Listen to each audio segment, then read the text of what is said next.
Brittany Williams was reported missing 21 years ago in Virginia. Y'all, when I ran across this news report, this article, this coverage, this story, I was like, oh my God. Y'all, chills. Woman says she has DNA to prove she is Virginia girl that was reported missing 21 years ago. Y'all, we're just going to get into the whole story. Now, this is what I call a very, very happy ending. A stunning development in the 21-year-old cold case of a missing girl from Henrico. Many of you may remember the smiling face of 7-year-old Brittany Williams, a girl being treated for AIDS. She vanished from her Henrico foster home in 2000. Well, after exhaustive searches and little information from her caretaker, police presumed Brittany to be dead. But now, information that she may very well be alive. On Your Side investigator Kelly Avellino, who began researching this case 2 years ago, traveled to Indiana to be the first to talk with the woman who says she has proof that she is Brittany Renee Williams. We were able to come in with cadaver dogs and dig up part of the yard. Our number one priority is to find her and make sure she's safe. Detectives soon uncovered that Parker received more than $16,000. She was very sweet, she was soft-spoken, and she had the biggest smile you'd ever want to see. All right, boo, come on. It's a smile that radiates. Yeah. In the same way as these decades-old pictures. Now, detectives launched a nationwide search for Brittany when they uncovered it had been years since anyone besides Kim Parker had seen her alive. That state is Ohio, according to Kaylin Stevenson, who was given that name by her adoptive parents. She recently started researching her biological family, only able to recall vague and even disturbing memories from her early childhood. I remember the feeding tube. I do remember that. Do you still have the scar from that? Permanent reminders of unclear surgeries. They go from down here all the way up towards my chest, so there ain't no telling what was actually removed. And other scars that she says were left by catheters. But I have a lot of points on my shoulder, even by my neck up here. Catheter scars were listed in the description on many missing child posters for Brittany. Brittany had lived at Kim Parker's group foster home for 4 years, run her own house in Henrico. Concern of potential neglect, concern of potential maltreatment of some of the children. I don't remember a lot because so much was going on at the age. Plus you're young, so your mind is so malleable that so much can be going on that you don't understand. I always remember this one little boy that was in a wheelchair. He was nonverbal, but he was a sweetheart. Parker was accused of taking $24,000 in government benefits intended for Brittany, according to court documents. She took a plea deal for 10 years behind bars. Detectives say not cooperating with police on where Brittany was. The room I used to be in was like a pastel pink type room. And there's one more detail that she says didn't fade from her memory, even though the name Brittany did. And I did remember the last name Williams. For some reason, it's implanted in the back of my mind. So in the seconds it took for her to Google missing children and the name Williams, I just had a hunch. Kaylin's life didn't just change. Literally in the Google bar, search bar, and Brittany Renee Williams photo popped up. She says it was revealed. I woke her up, my wife up out of her sleep and was like, yo, this is me. I know me when I see me. This is me. From the hairline to the ears to the smile to the chin, even the mole on her neck. I pointed that out to her. She didn't even notice that. But despite the uncanny similarities, Kaylin says she didn't get answers from her adoptive parents. Her birth certificate not matching the birth date of Brittany Williams.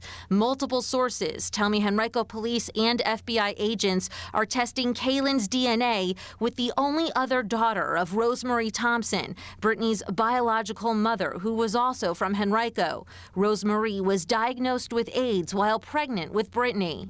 So I don't have AIDS at all. Have you donated blood before? Mm-hmm. Okay, blood plasma? Yep. And you have a daughter? Yep. And you went for blood work while you were pregnant? Yep. And no one at any time ever told you had HIV or AIDS? Nope. Before effective AIDS treatment was available, only about 25% of HIV-positive mothers passed the virus along to their babies while pregnant. This facade that everybody's put on is just like, wow, y'all like don't care about a human life. Y'all so greedy and focused on money. I was basically robbed of a life that I could have had. So far, investigators have stayed tight-lipped on the case, not even telling Kaylin the identity of the potential sister they swabbed for DNA. Yeah. Look at that smile on her face. So I tracked down Anastasia McElroy, Rosemarie's first daughter, who still lives in Richmond, showing her a picture of Kaylin on my phone. And I just started bawling and bawling. Their undeniable connection was instant. And I knew that it was you. I was filled with, the emotion was so powerful that it kind of like took over my entire spiritual being. She acts like a big sister. It feels good to have a family member that cares. And she looks like me. Kaylin and Anastasia wasted no time in taking their own in-lab DNA test. And they tell me they're not at all surprised at the DNA test results. You are my sister. A 95.83% probability of being half-sisters, according to certified DNA results from LabCorp. And yes, I am going by Brittany now. I don't want no ties to my adoptive name. That name is not me. There was a couple mornings that I pretty vividly remember she was kind of sad when she got on the school bus. Sarah Minter was a childhood friend of Brittany's. She messaged me 2 years ago about doing a cold case story on her gentle lost friend, whom she had never forgotten. I think that I'm still in shock. But you were such a sweet child. You were so soft-spoken. You had this beautiful smile like you have right now, the same exact smile. I know it's going to be really hard for you, but you know, this is like a new beginning. Like everything bad that happened, but now this is your time to get justice for you. Come back up this way, boo-boo. Kaylin, now calling herself Brittany, is currently fighting in court over custody of her 7-year-old biological daughter, Isabella. She believes that proving that she's Brittany Williams will help her keep her child with her. Push me high. You remember you gotta kick your feet in and out.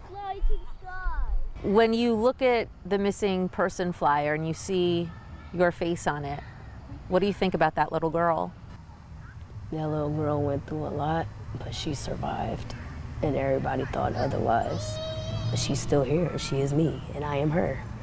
And so many people tried to break me down to where I was nothing. But every time I got back up and still decided to keep fighting, still keep pushing, got through with my smile. A smile that shines with 100% probability when she's with those who matter to her most, her wife and their 2 daughters. 5, 7, 6, Bella.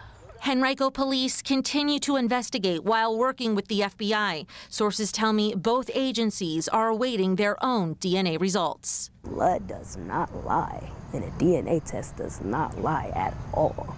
So, I don't have AIDS, but I am Brittany Renee Williams. We'll be waiting and watching for those results as well, and any impact they could have on Kaylin or potentially Brittany's life. For the On Your Side investigators, I'm Kelly Avellino, NBC 12. Now look, that news station also reached out to the police department, the investigators, and nobody returned their call, their emails, and they even wrote them a letter and sent it in the mail, y'all. They did not return for comment. Why they're doing this, why they're staying quiet, I don't know. But this right here is huge because this gives me hope for so many missing person cases out there. This gives me hope. And I hope this story gives a lot of people hope because it should. This girl was missing 21 years, y'all. 21 years. I wonder how many of these cases are played out like this, but people never figure it out. You know what I'm saying? Like, I wonder how many people out there are actually these missing kids from years ago. If that makes sense. This is insane to me. But like I said, it gives me so much hope. You never know, y'all. You never know. Now, this to me was a good news story, and I wanted to share it. I hope you guys enjoyed it. Leave it a thumbs up, comment below, smash that subscribe button if you have not already. And if you guys have any missing person cases or any cases that you want to hear my commentary on and you want to see me cover, go ahead and email me at truecrimecases101@gmail.com. I do appreciate it.